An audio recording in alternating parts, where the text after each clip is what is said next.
समज असतो की आपल्याला मॅनेजमेंट लेवलला ऍडमिशन घेण्यासाठी अ, पैसे भरले आपण लगेच ऍडमिशन घेऊ शकतो असं नसतं.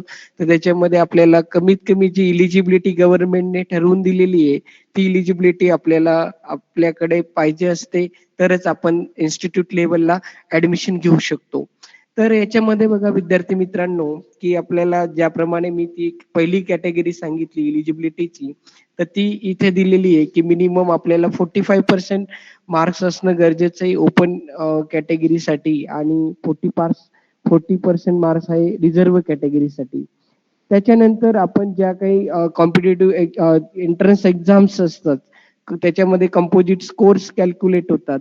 तर हे as a information point of view एक चेंजेस पण होत असतात. त्याचे सर्व अधिकार डायरेक्टर टेक्निकल एज्युकेशन बोर्ड यांना असतात. त्या गव्हर्नमेंटच्या क्रायटेरियानुसार आपले जे आपण 12वीची जी एक्झाम दिलेली असते त्याचेही मार्क कन्सिडर होतात आणि त्याच्यानंतर जे सारखी एक्झाम असेल किंवा सीईटी सारखी एक्झाम असेल, या प्रत्येक एक्झामिनेशनचे मार्क तुमचे कन्सिडर होतात आणि त्याच्यानुसार तुमचा स्कोर कॅल्क्युलेट होतो.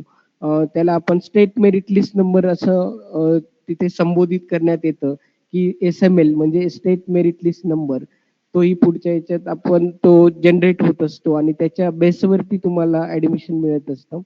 त्याच्यामध्ये बघा की बऱ्याचशा वेळेस काही डिप्लोमाचे पण विद्यार्थी इथे जॉईंट असतील, तर डिप्लोमाला सुद्धा मिनिमम तुम्हाला जर ऍडमिशन घ्यायचं असेल तर 45% मार्क्स हे ओपन कॅटेगरीसाठी कन्सिडर होतात आणि 40% मार्क्स हे रिझर्व्ह कॅटेगरीसाठी कन्सिडर होतात. आणि त्याच्यानंतर तो जो डिप्लोमा आहे, आवाज येतोय ना sir? Hello hello. Yes sir, आवाज ओके. येतो सर तुमचा. हां. कसं आहे की कधी-कधी नेटवर्क प्रॉब्लेममुळे नाहीतर म्हणून मी थोडं मध्ये-मध्ये विचारत असतो की आवाज वगैरे येतोय की नाही. ठीक आहे. हो हो हो सर, थोडा तर डिस्टर्ब याच्यामध्ये झाला की आम्ही टच करूयात. ओके, चालेल सर. तर याच्यामध्ये बघा की सर्वात महत्त्वाची गोष्ट डिप्लोमा सुद्धा हा AICTE अप्रूव्हल, त्याच्यानंतर गव्हर्नमेंटचे जे DTE वगैरे जे डायरेक्टर टेक्निकल एज्युकेशन बोर्ड्स असतात त्याचाच डिप्लोमा, नाही तर भरपूर सारे वेगवेगळे प्रकारचे प्रायव्हेट डिप्लोमास पण आता बऱ्याच ठिकाणी सुरू झालेले आहेत. तर ते डिप्लोमा कन्सिडर होत नाही. तर त्याच्यासाठी AICTE अप्रूव्ड डिप्लोमाच हा कन्सिडर केला जातो आणि MSBT जे आहे त्याचंच इक्विव्हॅलंट बोर्ड आपण कन्सिडर होतं ऍडमिशन प्रोसेससाठी. तर ही गोष्ट पण तुम्ही खूप लक्षात ठेवणं गरजेचं आहे.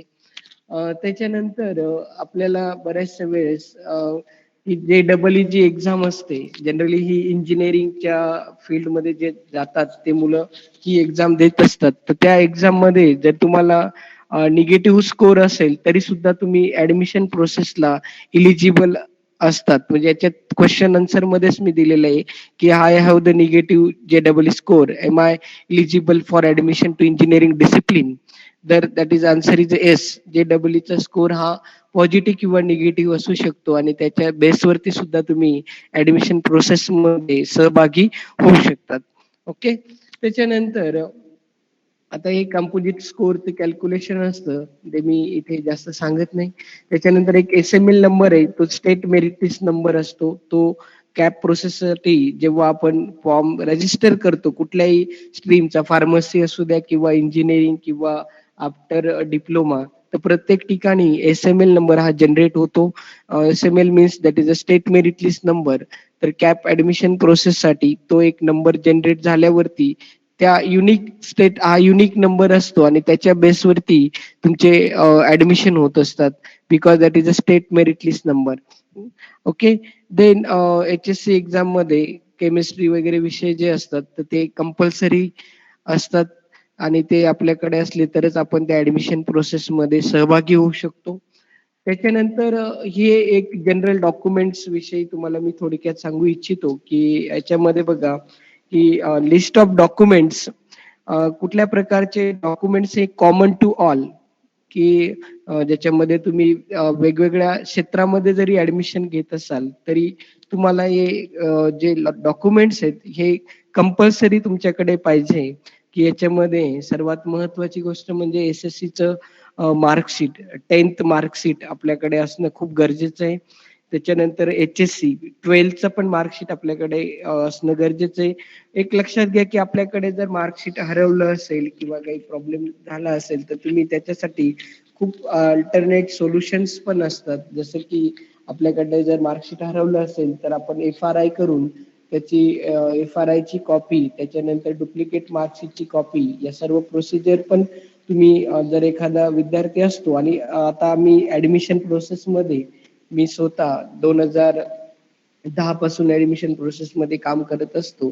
तर बऱ्याच वेळेस ह्या अडचणी येतात आणि प्रत्येक गोष्टीला एक पर्यायी सोल्युशन असतं, पण ते आपल्याला माहिती असणं खूप गरजेचं असतं. Am I right? बरोबर? तर याच्यामध्ये आपल्याला SSC मार्कशीट असेल किंवा HSC मार्कशीट असेल, हे दोन्ही मार्कशीट आपल्याकडे असणं खूप गरजेचं आहे.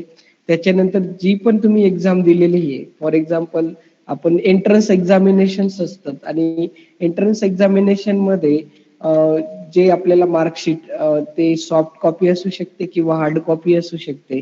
तर त्यासुद्धा मार्कचं जे स्कोर कार्ड आहे, ते स्कोर कार्ड आपल्याकडे असणं खूप गरजेचं आहे.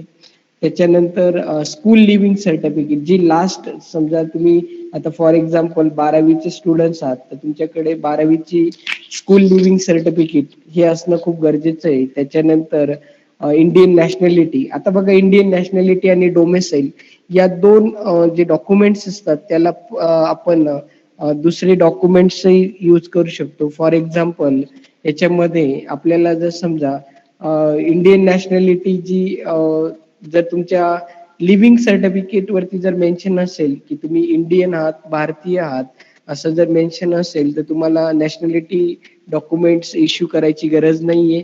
तुम्ही त्या ठिकाणी तुमचं लिव्हिंग सर्टिफिकेट अटॅच करू शकतात. त्याच्यानंतर जर समजा तुमच्याकडे डोमेसाईल जे डॉक्युमेंट आहेत ते पण जर नसेल, तर तुम्ही डोमेसाईल डॉक्युमेंटच्या ऐवजी तुमच्या जर तुमचा जे बर्थ प्लेस आहे किंवा जन्माचे ठिकाण आहे, ते जर महाराष्ट्राचं असेल, तर तुम्हाला त्या डॉक्युमेंटच्या ठिकाणी तुम्ही ऑनलाईन ते तुमचं लिव्हिंग सर्टिफिकेट अटॅच करू शकतात. ओके. तर हे सर्व डॉक्युमेंट तुम्हाला सगळ्या विद्यार्थ्यांना लक्षात आलेच असतील. तर हे डॉक्युमेंट्स प्रत्येक विद्यार्थ्याकडे असणं खूप गरजेचं आहे. ओके. त्याच्यानंतर आता आपण जाऊ रिझर्व्ह कॅटेगरीकडे. तर आता रिझर्व्ह कॅटेगरीमध्ये सुद्धा अ, जर आपण बघितलं तर रिझर्व्ह कॅटेगरीमध्ये तर वेगवेगळे डॉक्युमेंट्स वेगवेगळ्या कास्टला गरजेचे असतात. त्याच्यामध्ये फॉर एक्झाम्पल की आपल्या कास्ट सर्टिफिकेट जे आहे, तर कास्ट सर्टिफिकेट नेसेसरी आहे. तुम्हाला ते पण अपलोड करावं लागतं. कास्ट सर्टिफिकेटमध्ये सुद्धा बऱ्याच गोष्टी आहेत की तुमचं जे नेम आहे as per the SSC document, एक लक्षात घ्या की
आपले नाव असेल, आपली बर्थ डेट असेल, आपली कॅटेगरी असेल, हे सर्व आपल्याला चेक करण्यासाठी प्रोव्हिजनल मेरिट लिस्ट लागत असते. आणि त्यावेळेस जर आपल्याला काही प्रॉब्लेम्स मिळाले, आपण ते ग्रीव्हन्सेस टाकतो आणि ग्रीव्हन्सेस ते क्लिअर केले जातात.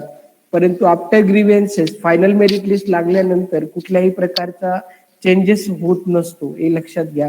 तर त्याच्यामुळे तर त्यांचं काय झालं की ते ओबीसीचं डॉक्युमेंटच अपलोड नाही झालं आणि त्याच्यानंतर ते डॉक्युमेंट त्यांनी जेव्हा फायनल हे काढला, प्रिंट काढली आणि प्रिंट काढल्यावर सुद्धा कॅज्युअलनेस बघा किती असतो की त्यांनी काही न रीड करता लास्ट स्टुडंट सिग्नेचर असते की आय डिक्लेअर की जे काही दिलेलं वरती आहे ते सर्व मला मान्य आहे आणि मी ती साईन करतोय.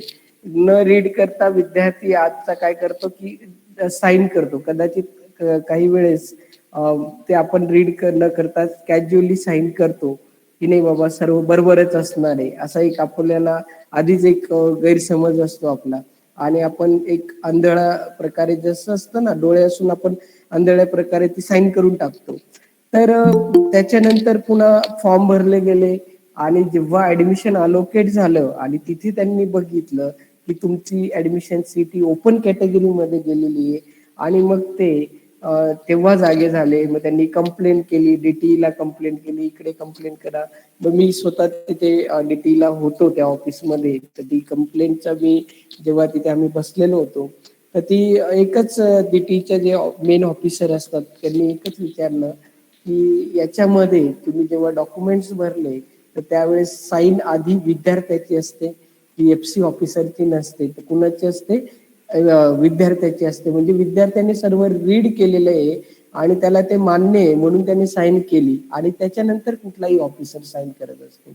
तर या इन्सिडेंट सांगण्यामागचं माझं हेच उद्दिष्ट आहे की आपण जेव्हा ऍडमिशन प्रोसेसमध्ये सहभागी होतात तर कुठल्याही प्रकारे कुणावरही न विश्वास ठेवता प्रत्येक गोष्ट ही तुम्ही स्वतः रीड करा, स्वतः चेक करा, एक वेळेस नसून 2 वेळेस चेक करा आणि त्याच्यानंतरच साईन करा. आपण कुणावरही क्लेम करू शकत नाही, हे पण लक्षात घ्या की त्या अधिकाऱ्याने जो निर्णय दिला म्हणून जो एफसी ऑफिसर होता त्याला कुठल्याही प्रकारचं पनिशमेंट नाही झाली. ते विद्यार्थ्याला ऍक्सेप्ट करावं लागलं. कारण का की सुरुवातीलाच त्याची साईन असते. Am I right? येतंय लक्षात सर्वांना की या पद्धतीने या थोड्या काही अनुभवातनं या गोष्टी पुढे येत असतात. तर ते तुमच्याशी मी शेअर केलं की ही गोष्टी तुम्ही लक्षात ठेवा. तुमचा जो काही फॉर्म भरत असाल तर त्यावेळेस या गोष्टी खूप गरजेच्या आहेत. त्याच्यानंतर कास्ट व्हॅलिडिटी आहे, नॉन क्रिमिलियर आहे. आता नॉन क्रिमिलियर मध्ये पण काय आहे की त्याचंही 1 इयर, 2 इयर, 3 इयर, तर 1 इयर, 2 इयर आणि 3 इयर असे 3 इयर मध्ये तुम्हाला नॉन क्रिमिलियर इश्यू करता येतं. तर त्या पद्धतीने मिनिमम तुमच्याकडे असलेले जे नॉन क्रिमिलियरचे डॉक्युमेंट आहे तर ते 31 मार्च 2022 कमीत कमी त्याच्यावरती डेट असणं खूप गरजेचं आहे. आणि या येत्या मागच्या 2 वर्षापासून हे प्रत्येक डॉक्युमेंट हे ओरिजिनल लागतं. कुठल्याही प्रकारची एक्नॉलेजमेंट, रिसिप्ट वगैरे अलाउ होत नाही. हे पण लक्षात घ्या की त्याच्यामुळे ज्यांच्याकडे हे डॉक्युमेंट नसतील तर त्यांनी हे डॉक्युमेंट इश्यू करण्याचा प्रयत्न करा. त्याच्याशिवाय तुमचं कुठल्याही प्रकारचं ऍडमिशन प्रोसेसमध्ये एंट्री होऊ शकत नाही. ठीक आहे. त्याच्यानंतर आपण पुढे जाऊया की कॅन्डिडेटचे टाइप्स असतात. तर याच्यामध्ये बघा की टाईप ए कॅन्डिडेट असतो, टाईप बी कॅन्डिडेट असतो. हे जनरली मी जास्त कॅन्डिडेटची जनरल आपल्याला जे माहिती म्हणजे आपल्याला जे गरजेचं आहे तेवढे मी इथे घेतलेले आहे. त्याच्यामध्ये आपण in general type A candidate मध्ये आपली कन्सिडरेशन होतं at the time of the admission. त्याच्यामध्ये इलिजिबिलिटी जी रिक्वायरमेंट आहे तर त्याच्यामध्ये HSC, SSC फ्रॉम महाराष्ट्र, त्या विद्यार्थ्याची जी HSC या दोन्ही जे 10वी-12वी या दोन्ही महाराष्ट्रातनं झालेली पाहिजे आणि डोमेसाईल पण त्याची बर्थ प्लेस जी आहे ती महाराष्ट्राची असणं गरजेचं आहे आणि होम युनिव्हर्सिटी पण महाराष्ट्राची असणं गरजेचं आहे. तर त्याच्यानंतर टाईप बी आहे तो याच्यामध्ये does not satisfy the type A. जर तो टाईप ए कन्सिडर होत नसेल किंवा त्याच्या कॅन्डिडेटचे father mother candidate is domicile in Maharashtra परंतु त्याची बर्थ प्लेस दुसऱ्या राज्यात असेल, दुसऱ्या स्टेटमध्ये असेल, तर त्यावेळेस त्याला टाईप बी मध्ये असतो. त्याच्यानंतर टाईप सी आहे, की जे सेंट्रल गव्हर्नमेंटचे जे एम्प्लॉई असतात त्यांच्यासाठी टाईप सी असतो. तरी जनरली ह्या कॅटेगरीज मध्ये आपलं ऍडमिशन होत असतं, टाईप ए, टाईप बी आणि टाईप सी. ओके, येते लक्षात सर्वांना? Hello, any one student response to me? हो sir. Okay. Then after that आपण नेक्स्ट याच्यावरती आलो आपण, की इन्स्टिट्यूट लेवलच्या ऍडमिशनसाठी प्रत्येक फील्डमध्ये 20% 20% ऑफ सँक्शन इनटेक, म्हणजे समजा फॉर एक्झाम्पल 60 इनटेक असेल तर त्याच्यामध्ये 12 सीट्स या मॅनेजमेंट लेवलसाठी कन्सिडर केले जातात आणि 12 seats in case of the 60 intake. तर प्रत्येक ठिकाणी प्रत्येक इन्स्टिट्यूटला, प्रत्येक कोर्सला ज्या 60च्या हे असतात, सीट असतात सायन्स इनटेक, तर त्याच्यामध्ये 20% म्हणजे 12 सीट या मॅनेजमेंटला अधिकार असतो की त्या तो फिल करू शकतात. इन्स्टिट्यूट लेवलचा या पद्धतीने तो कोटा असतो. त्याच्यानंतर हा चार्ट खूप खूप इम्पॉर्टंट आहे, की याच्यामध्ये या चार्टमध्ये आपण जे एक्झाम्पल आपण बघतोय तर 60च्या इंटेकचं हे एक्झाम्पल आहे. तर आता बघा, कॅप कोटा जो गव्हर्नमेंट ऍडमिशन सेंट्रलाइज जी प्रोसेस असते, तर त्याच्यामध्ये होम युनिव्हर्सिटी आणि अदर दॅन होम युनिव्हर्सिटी अशा दोन कन्सेप्ट असतात. फॉर एक्झाम्पल होम युनिव्हर्सिटी म्हणजे काय, की आपलं नाशिक डिस्ट्रिक्ट, त्याच्यानंतर पुणे डिस्ट्रिक्ट आणि नगर डिस्ट्रिक्ट अहमदनगर, तर या 3 डिस्ट्रिक्टसाठी कोणती होम युनिव्हर्सिटी असेल, तर पुणे युनिव्हर्सिटी आहे, सावित्रीबाई फुले पुणे युनिव्हर्सिटी. तर ही आपली होम युनिव्हर्सिटी आहे. त्याच्यानंतर धुळे, जळगाव, नंदुरबार या साईडचे जे आहेत तर ते अदर दॅन होम युनिव्हर्सिटी, म्हणजे जळगाव युनिव्हर्सिटी जी आहे बहिणाबाई चौधरी, तर त्या युनिव्हर्सिटी म्हणजे other than home university. Example तुम्हाला दिलं. तर याच्यामध्ये 70% सीट ह्या 60च्या इंटेक मध्ये 27 सीट ह्या होम युनिव्हर्सिटीसाठी रिझर्व्ह असतात आणि अदर दॅन होम युनिव्हर्सिटीसाठी 12 सीट रिझर्व्ह असतात. त्याच्यानंतर ऑल इंडिया सीट म्हणजे अदर दॅन महाराष्ट्र, तर त्या 9 सीट म्हणजे 50% कोटा हा त्यांच्यासाठी असतो. 9 सीट असतात आणि 12 सीट आपण आधी बघितलं, 12 सीट या इन्स्टिट्यूट लेवलसाठी असतात. तर प्रत्येक कोर्सचं हे या पद्धतीचं डिस्ट्रीब्युशन असतं, की 27 सीट, 12 सीट आणि 9 सीट आणि 12 सीट. तर 60 सीट मध्ये हे डिवायडेशन होत असतं आणि त्या पद्धतीने मग पुन्हा 70% मध्ये पुन्हा तुमचं कॅटेगरीचं पण डिस्ट्रीब्युशन असतं. कॅटेगरीला पण पर्सेंटेज वाईज डिस्ट्रीब्युशन केलेलं असतं. तर त्या पद्धतीने कॅप कोटामध्ये फर्स्ट राऊंडला, कॅप 1 राऊंडला या सगळे कन्सिडरेशन होतं. त्याच्यानंतर जर समजा एखादा कोर्सला त्या कॅटेगरीचा विद्यार्थी नसेल, त्या सीट डिस्ट्रीब्युशनचा विद्यार्थी नसेल, तर ते कॅप 2, कॅप 3 नंतर ओपन टू ऑल होत असतं. म्हणजे समजा सीट टाईप आणि जो असतो, तर समजा आता मी ओपनचा कॅन्डिडेट आहे आणि मला ओबीसीचं पण सीट मिळू शकतं किंवा एससीचं पण सीट मिळू शकतं. कधी? जेव्हा त्या कॅटेगरीचं त्या कॉलेजमध्ये त्या कोर्ससाठी जर ते सीट अवेलेबल नसेल तर तो पण एक तिथे प्रोग्रामिंग असते, कम्प्युटर प्रोग्रामिंग, आणि त्याच्यानुसार हे सगळे सीट तिथे डिस्ट्रीब्यूट केले जातात आणि त्या पद्धतीने तो जो काही प्रोग्राम केलेला आहे तर तो प्रोग्राम ऑटोमॅटिक त्याच्यामध्ये ऑटोमेशनने तो पुढे सीट ओपन टू ऑल करतो आणि तिथे त्या कॅटेगरीचा विद्यार्थी किंवा ओपनचा विद्यार्थी त्या सीटला इलिजिबल होत असतो.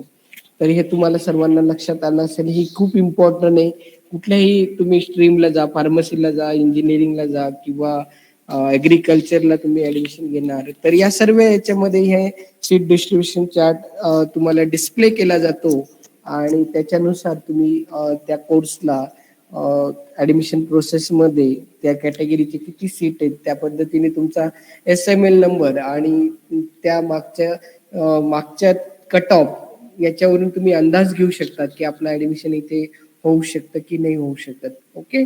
आणि एक लक्षात घ्या की आता बरंचसं प्रायव्हेटायझेशन झाल्यामुळे कधी पण ऍडमिशन घेत असताना आपण ऍडमिशन जेव्हा घेतो तर ते गव्हर्नमेंटच्या अंडर ज्या काही कॉलेजेस असतात तर शक्यतोवर ज्या आता बऱ्याचशा कॅटेगरीज आहेत, ऑटोनॉमस आहे, त्याच्यानंतर पुणे युनिव्हर्सिटीच्या अंडरचे कॉलेजेस आहेत, प्रायव्हेट युनिव्हर्सिटी असतात.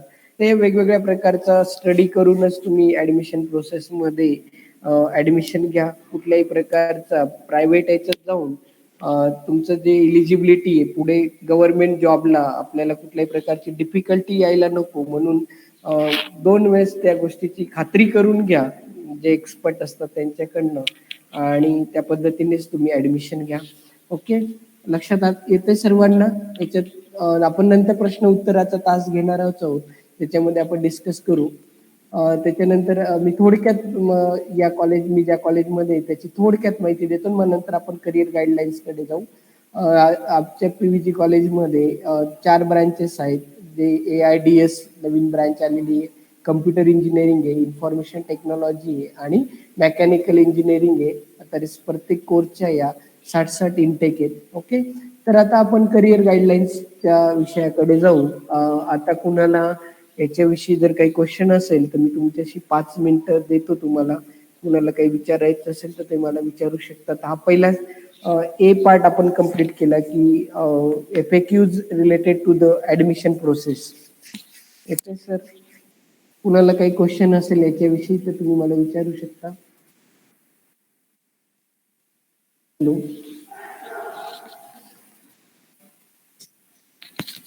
सर, गिरी सर, स्टुडंट्स, कुणाला काही क्वेश्चन आहे? हॅलो, आवाज येतोय माझा? Hello, Pote sir? हो सर, आवाज येतोय तुमचा क्लिअरली. हा, कोणाला काही विचारायचंय? नाही sir, at the end of session जर कोणाला क्वेश्चन्स असतील तर ते हा विचारतील. चालेल, काही प्रॉब्लेम नाही सर, मग मी कंटिन्यू हो करतो. ओके, ठीक आहे, नो प्रॉब्लेम.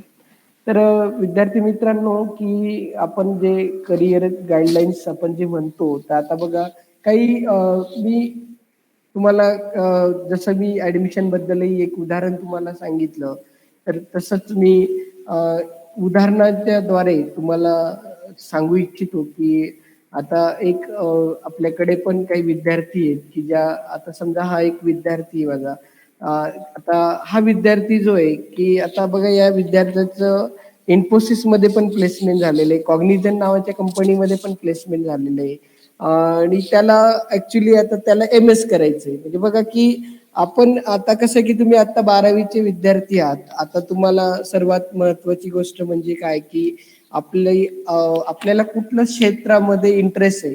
समजा आता काही विद्यार्थी असतील की ज्याला ऍग्रिकल्चर फील्डमध्ये इंटरेस्ट असेल किंवा काही विद्यार्थी असतील तर त्यांना फार्मसीच्या स्ट्रीम मध्ये इंटरेस्ट आहे किंवा काही विद्यार्थी असतील त्यांना टेक्निकल फील्डमध्ये इंटरेस्ट आहे.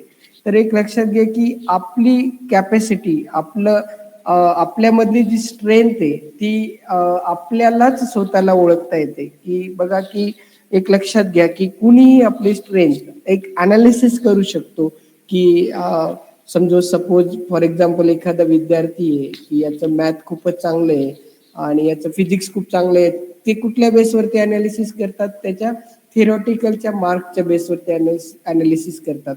आणि तुम्हाला जे आता हे एंट्रन्स एक्झामिनेशनचा जो पर्सेंटाईल असतो, खूप पर्सेंटाईल आला म्हणून आपण लगेचच त्या क्षेत्रात जायला पाहिजे अशाच्या संबंधित मी स्वतः त्याला अपोज आहे की एंट्रन्स एक्झामिनेशन म्हणजे काय असतं की आपल्याला त्या क्षेत्रामध्ये एंट्री करण्यासाठी आपण आपली टेस्टिंग तिथे होत असते, आपण एलिजिबल आहेत की नाही ते टेस्टिंग आपली होते आणि आपल्याला तो एंट्रन्स म्हणजे तो आपल्याला एंट्री दिली जाते. म्हणून तो एंट्रन्स मार्कचा जो क्रायटेरिया आहे तो तिथे दिला असतो. तर एवढे विद्यार्थी आहेत आणि मग याच्या प्रत्येकाला ऍडमिशन कसं देणार, म्हणून ती ऍडमिशन प्रोसेसचा तो एक भाग आहे.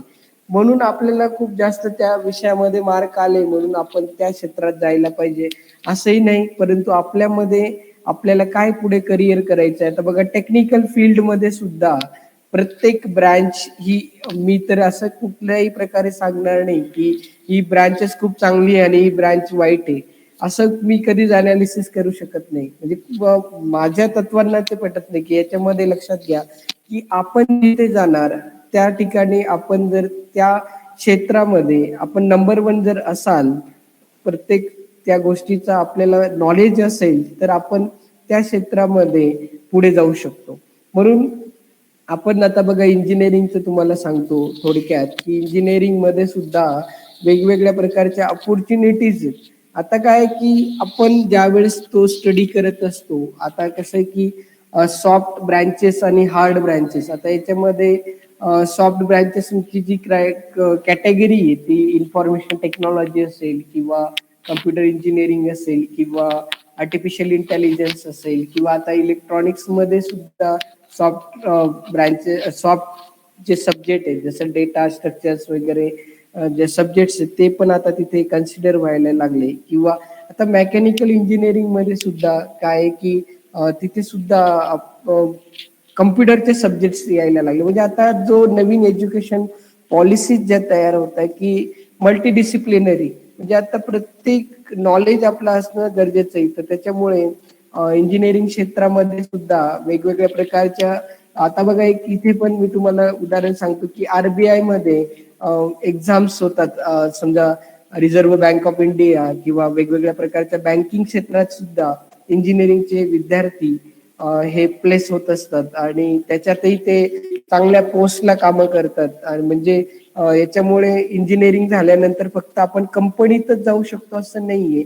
आपल्याला गव्हर्नमेंटच्या जेवढ्या अपॉर्च्युनिटी, फॉर एक्झाम्पल आरटीओची जी पोस्ट असते तर ती मेकॅनिकल, स्पेसिफिकली मेकॅनिकल इंजिनिअरिंग साठी ती रिझर्व असते. म्हणजे मेकॅनिकलचा कॅन्डिडेट हा आरटीओच्या एक्झामिनेशन साठी इलिजिबल होतो, म्हणजे गव्हर्नमेंट सेक्टर आरटीओ, तर त्याच्यामध्ये तो जाऊ शकतो. किंवा आता हे दोन तुमच्या समोर दोन विद्यार्थी तुम्हाला दिसत असतील, तर एक कम्प्युटर इंजिनिअरिंगचा विद्यार्थी आहे आणि एक आहे तर तो इलेक्ट्रॉनिकचा विद्यार्थी. तर ते दोन्ही विद्यार्थी रिझर्व्ह बँक ऑफ इंडियामध्ये असिस्टंट मॅनेजर म्हणून त्यांची पोस्ट आता सध्या ते कार्यरत आहेत. तर या पद्धतीने तुम्हाला प्रायव्हेट सेक्टरमध्ये मल्टी नॅशनल ज्या कंपन्या आहेत त्यांच्यामध्ये तुम्हाला ऑपॉर्च्युनिटी मिळू शकते. किंवा तुम्ही गव्हर्नमेंट सेक्टरमध्ये पण तुम्हाला ऑपॉर्च्युनिटी मिळू शकते. किंवा तुम्ही स्वतःचे एंटरप्रेनर तुम्ही बनू शकतात. तुमच्या स्वतःची सुद्धा तुम्ही कंपनीज, स्मॉल इंडस्ट्रीज तुम्ही टाकू शकतात. आजच मी एका विद्यार्थ्याला भेटलो, तर त्या विद्यार्थ्याला म्हणजे तो एमई मेकॅनिकल आहे आणि त्याचा बिझनेस फॅब्रिकेशनचा बिझनेस आहे त्याचा, जे आज बांधकाम क्षेत्र आपण बघतोय. आणि या बांधकाम क्षेत्रामध्ये सुद्धा खूप सारी डेव्हलपमेंट चालू आहे. आता तो विद्यार्थी आहे एमई झालेला आणि तो विद्यार्थीचा स्वतःचा बिझनेस त्याने सुरू केलेला आहे फॅब्रिकेशनचा. वेगवेगळ्या प्रकारचे फॅब्रिकेशन, एस एम एस, वेगवेगळ्या ज्या स्लायडिंगचे जे प्रकार आता आले त्याच्यामध्ये तो क्वालिटी देतोय, तर त्याचा बिझनेस चांगल्या पद्धतीने डेव्हलप होतोय. म्हणून त्याच्याशी ज्यावेळेस माझं कम्युनिकेशन झालं, म्हणजे आता करिअर अपॉर्च्युनिटी मध्ये खूप सारे आपण करिअर अपॉर्च्युनिटीचे जेव्हा लेक्चर्स ऐकत असतो बघा की प्रॅक्टिकली उदाहरणं खूप महत्वाची असतात. करिअर अपॉर्च्युनिटी तुम्हाला तर आजच्या या इंटरनेटच्या युगामध्ये, इन्फॉर्मेशन टेक्नॉलॉजी, तुम्हाला खूप सारे लेक्चर्स युट्यूब वरती मिळतील, परंतु प्रॅक्टिकली जे उदाहरणं असतात त्याच्यातून आपल्याला खूप साऱ्या गोष्टी आपल्याला शिकून जातात. आणि त्याच्यातनं आपण त्या प्रॅक्टिकलच्या अनुभवातनं आपल्याला सुद्धा पुढे जात असताना खूप साऱ्या गोष्टींमधून आपण त्यांच्याकडून ते इनडायरेक्टली आपल्याला ते नॉलेज मिळत असतं आणि आपली स्ट्रेंथ आपल्याला माहिती असते. म्हणून तुम्ही कुठल्याही क्षेत्रात जरी गेलात, त्या क्षेत्रामध्ये जात असताना तुमच्यातली स्ट्रेंथ, मी सांगेल की तुमच्यातली स्ट्रेंथ तुम्ही चेक करा आणि त्याच्या बेसवरती तुम्ही ऍडमिशन घ्या. मग त्याच्यामध्ये तुम्ही फार्मसी करू शकतात किंवा कृषी क्षेत्राचे पण वेगवेगळ्या प्रकारचे अपॉर्च्युनिटीज आहेत. त्याच्यामध्ये पण तुम्हाला गव्हर्नमेंट सेक्टर्स अवेलेबल आहेत किंवा स्वतःचे तुम्ही व्यवसाय पण टाकू शकतात.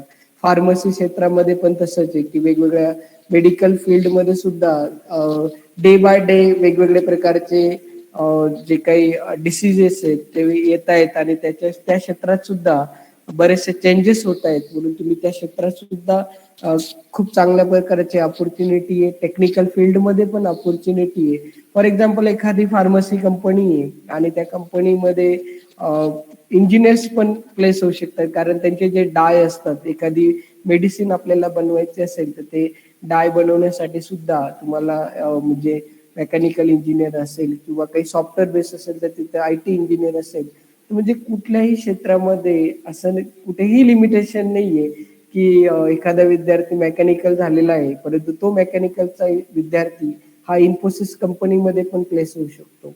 तर म्हणजे प्रत्येक क्षेत्र हे आता मल्टीडिसिप्लिनरी झालेलं आहे आणि फक्त सगळ्यात महत्वाचं की आपल्यातली स्ट्रेंथ काय आहे आणि आपण जे क्षेत्र घेतलंय त्याच्यामध्ये आपल्याला नंबर वन राहायचंय आणि त्या क्षेत्रातला प्रत्येक याचं आपल्याला नॉलेज असणं खूप गरजेचं आहे. तर या पद्धतीने मी थोडक्यात तुम्हाला करिअर ऑपॉर्च्युनिटी बद्दल बोललो. तर सर मी इथे माझं जे काही तुम्ही सर्वांनी शांततेत ऐकलं, जे काही गोष्टी मी सांगण्याचा प्रयत्न केलाय, तर तुम्हाला काही क्वेश्चन असेल ते मला विचारू शकतात. धन्यवाद. हॅलो अजिंक्य सर. हॅलो गिरी सर. हॅलो. हा सर म्हटलं झालंय माझं. हो सर, तुम्हाला काय thank you so much for your valuable words. Sir actually तुमची प्रोफाईल रीड करताना आम्ही वाचलं की तुम्ही मेडिटेशन, स्ट्रेस लिव्हिंग यावरती सेमिनार दिलेले हा आहेत आणि तुमचं त्याच्यामध्ये एज्युकेशन पण आहे. हो आता बरोबर स्टुडंट लाईफ मध्ये किंवा कॉर्पोरेट वर्ल्ड मध्ये एंट्री करताना मुलांना या गोष्टींना फेस करावंच लागेल. तर okay. Can you please highlight something on that? चालेल चालेल करतो सर 5 मिनिटात सांगतो मी हो तुम्हाला. ओके. ऍक्च्युली बघा की माझं एक लेक्चर असतं की mind traffic classification using Rajyoga meditation technique. तर हे लेक्चर मी बऱ्याचशा कंपनीजमध्ये आणि तुम्हाला माहिती असेल आपल्या इथे NDMAP कॉलेज ऑफ इंजिनिअरिंग आहे, त्या इंजिनिअरिंग कॉलेजला पण मी हे लेक्चर दिलेलं आहे. त्याच्यानंतर जवाहर जे ITI कॉलेज आहे, त्याच्यानंतर वाडा वगैरे तिकडे पण कंपनीज आहेत, त्या कंपनीजमध्ये पण मी हे लेक्चर घेतलं होतं. तर या लेक्चरची थीम आहे की माइंड ट्रॅफिक क्लासिफिकेशन. म्हणजे आपण बघा एक लक्षात घ्या की एखाद्या वेळेस आपण एखाद्या सिग्नल वरती आपण जात असतो, तर त्या सिग्नल वरती जर सिग्नल बाय डिफॉल्ट त्याला टेक्निकली काही प्रॉब्लेम आला आणि सिग्नल जर बंद झाला आणि सिग्नल बंद झाल्यानंतर सगळ्या व्हेकलची ज्या वेळेस तिथे गर्दी होत असते, कदाचित सिग्नल अचानक बंद झाल्यामुळे तिथे ऍक्सिडेंट्स पण होऊ शकतो. तर त्याचप्रमाणे आपल्या मनामध्ये सुद्धा खूप सारे विचार चालत असतात आणि त्या विचारांना अनालिसिस करणं. तर आता बघा एक लक्षात घ्या की विचार जे असतात थॉट्स, तर ते thoughts never be stop. Thought एक कधी स्टॉप होऊ शकत नाही जोपर्यंत आपण म्हणजे जिवंत आहोत किंवा आपण आपली लाईफ मध्ये आपण जे कार्य करतो म्हणजे मृत्यू जोपर्यंत होत नाही तोपर्यंत आपले थॉट हे जनरेट होत असतात आणि ते थॉट जनरेट झाल्यानंतर त्या थॉटची अनालिसिस करणे म्हणजे माइंड मधली जी ट्रॅफिक आहे, मनामधल्या विचारांची ट्रॅफिक, याचं ऍक्च्युली 2 आवरचं लेक्चर आहे ते. तर मी देईल, पण मी थोडक्यात त्याचा एक संदर्भ तुम्हाला सांगतो की काय काय इम्पॉर्टंट हायलाइट पॉइंट्स आहेत त्याच्यामध्ये. की माइंड ट्रॅफिक जी आहे ती आपल्याला कशा पद्धतीने अनालिसिस करायला पाहिजे. तर मनातले जे विचार आहेत, आता मी जर प्रश्न विचारला तर मनात किती प्रकारचे विचार येतात, तर एक आपण कॅज्युअली आन्सर आपल्याकडे असतं, एक आहे निगेटिव्ह आणि एक पॉझिटिव्ह. हे दोनच विचार आपल्याला माहिती असतात, परंतु मी माझ्या लेक्चरमध्ये सांगत असतो की आपल्या मनामध्ये जनरली 4 प्रकारचे विचार आपण करत असतो. त्याच्यातला एक पहिला विचार म्हणजे आवश्यक विचार, नेसेसरी थॉट. त्याच्यानंतर वेस्ट थॉट म्हणजे अनावश्यक. त्याच्यानंतर पॉझिटिव्ह आणि मग negative. In general human being हा 2 प्रकारचेच थॉट करत असतो, ते म्हणजे आवश्यक विचार नेसेसरी थॉट आणि अनावश्यक विचार म्हणजे वेस्ट थॉट.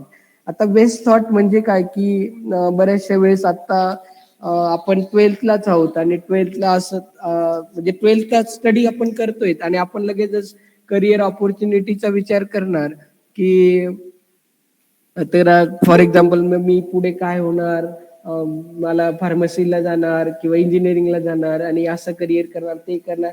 म्हणजे आपण भविष्याचा इतका विचार करतो की प्रेझेंट कुठे निघून जातं आपल्याला लक्षातच येत नाही. तर हा मी म्हणेल की हा वेस्ट थॉट आहे. तुम्ही बघा लक्षात घ्या की जीवनामध्ये तोच व्यक्ती सुखी असू शकतो जो कमीत कमी विचार करतो. काय होतं की 31 डिसेंबर येतो आणि 31 डिसेंबरला आपण खूप सारे संकल्प करतो, की मी उद्यापासून हे करणार नाही, हे सोडणार, ते करणार, हे करणार नाही, ते करणार, म्हणजे असे खूप मोठी लिस्ट आपण करतो आणि एकही एक्झिक्यूट होत नाही. तर एक लक्षात घ्या की आपण कॉन्सन्ट्रेशनची डेफिनेशन पण मी तिथे सांगत असतो की कॉन्सन्ट्रेशन असाच व्यक्ती करू शकतो की ज्याचा थॉट काउंटर हा मिनिमम असतो. ज्या व्यक्तीचा मिनिमम थॉट काउंटर असतो तोच व्यक्ती कॉन्सन्ट्रेट करू शकतो. कारण तुम्हाला सांगतो की आपल्या मनामध्ये खूप सारे विचार, मी आता तुमच्याशी बोलतोय, तुम्ही माझं ऐकतायत, तरी सुद्धा आपल्या बॅकग्राऊंड प्रोसेसला खूप सारे विचार चालू आहेत आणि ते विचारांनी आपण जे बोलतोय, जे ऐकतोय ते आपल्याला लक्षात येत नसतं. तर त्याच्यामुळे तुम्हाला ज्यावेळेस पुढे जायचं असेल तर तुम्ही कमीत कमी विचार करा आणि जास्तीत जे विचार तुम्ही करतायत ते विचार एक्झिक्यूट करा, म्हणजे आचरणात आणा. म्हणजे भले तुम्ही 5 विचार करा, मी तर म्हणेल एक्झाम्पल तुम्हाला देतो की 5च विचार करा, परंतु ते एक्झिक्यूट किती होतात त्याच्यावरती अटेन्शन द्या. तर याप्रमाणे तुम्हाला मेडिटेशन टेक्निक, आता मेडिटेशन टेक्निक मध्ये तुम्हाला एक फॉर एक्झाम्पल एक साधं एक्झाम्पल तुम्हाला सांगतो की एखादा ऍक्सिडेंट पेशंट आहे आणि तो हॉस्पिटलमध्ये गेला, तर तो हॉस्पिटलमध्ये गेल्यावरती तो आयसीयू ला ऍडमिट झाला, तर त्याची एंट्री ही पेशंट म्हणून झाली आणि तो सडनली त्याचं डेथ झाली. तर तोच व्यक्ती जेव्हा त्याला आपण सांगतो की बॉडीला बाहेर घ्या आणि पहिले आपण म्हणतो पेशंटला आतमध्ये घ्या, एकच व्यक्ती आहे पण त्याच्याविषयी आपले 2 सेंटेन्स झाले. पहिलं सेंटेन्स झालं की पेशंटला मध्ये घ्या आणि दुसरं सेंटेन्स झालं की तुम्ही बॉडीला बाहेर घ्या.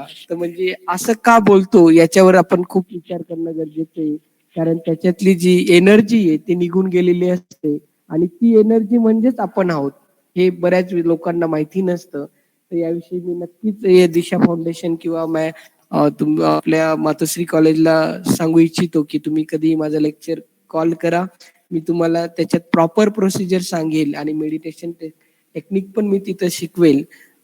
तर कारण काय की आपण जेव्हा एखादी गोष्ट सांगत असतो तर त्याला थोडा प्लॅटफॉर्म आधीपासूनचा जो सिक्वेन्स आहे तो सांगणं खूप गरजेचं असतं की जसं ऑडियन्सला त्याचा नक्कीच फायदा होईल. ठीक आहे sir. Hello Yes, sir. Thank you Ajinkya so sir, much. Sorry for, म्हणजे कसं आहे की Yes, sir. त्याला लिंक असणं खूप गरजेचं आहे आणि मग त्या पद्धतीने मी माझं ते पीपीटीज पण रेडी आहे, तर तुम्ही तुमच्या प्रिन्सिपल सरांनाही सांगू शकतात आणि तुम्हाला जेव्हा वाटेल तेव्हा माझा वेळ घेऊन तुम्हाला नक्कीच तुमच्या कॉलेजमध्ये मी ते लेक्चर डिलिव्हर करेल. चालेल सर. हॅलो अजिंक्य सर. हो sir. Okay, thank you sir. Thank you so much. Thank you so much, Satish sir. So now it's time for vote of thanks. I would like to propose vote of thanks to Professor Satish Badane sir for accepting our invitation and sparing his valuable time for the session. Sir, you had guided or highlighted the admission procedures, the career opportunities, what students should do. Also, you guided the students for meditation in short, but it was really very helpful session for all of us. I am thankful to you on behalf of management, Matushri Institute of Pharmacy, principal and entire team of Matushri Institute of Pharmacy for sparing your valuable time for the activity Disha Career Cha. So thank you so much, Satish sir. Thank you sir. Thank you, तुमचंही सर्वांचा आभारी आहे. On the prior permission of Principal Dr. Arote sir and Professor Satish Badane sir, I declare that the session for